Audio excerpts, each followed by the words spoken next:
Lai noskaidrotu Smiltenes novada 2013. un 2014. gada labāko komandu telpu futbolā, ir sācies Smiltenes futzāla čempionāts. Smiltenes sporta hallē norisinājās čempionāta pirmā posma sacensības. Kopumā tajās piedalās 10 komandas, kas vadoties pēc pagājušā gada rezultātiem sadalītas divās grupās.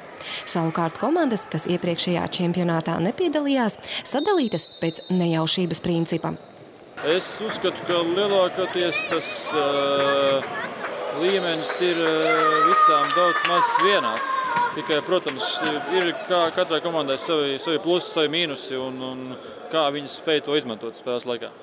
Tas to gala rezultātu dod. 6 komandas pārstāv Smiltenes novadu, 3 kaimiņu novadus, bet viena Igaunijas pilsētu Valgu.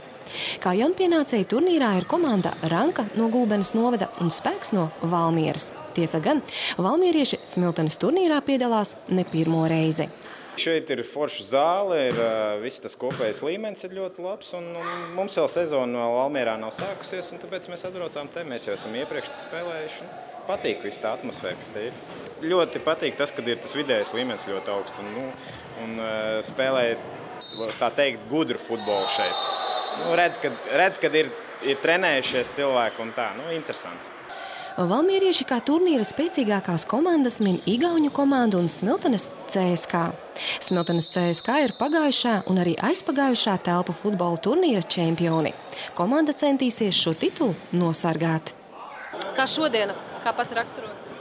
Izdevusies, var teikt. Ja mēs tagad, kā redzējāt, nozīmīgā spēlē tikām, uzvarējām, tikām pusfinālā.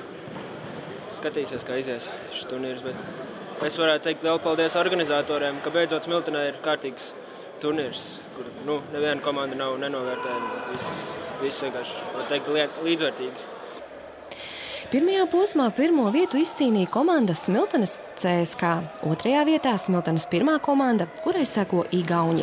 Pirmo četrnieku noslēdz Smiltenes sporta skolas komanda. Attiecīgi 5. līdz 10. vietu izcīnīja Valmieras Spēks, Variņi, Skorpions, Vaivīte no Cēsu novada, Smiltenes otrā komanda un Ranka.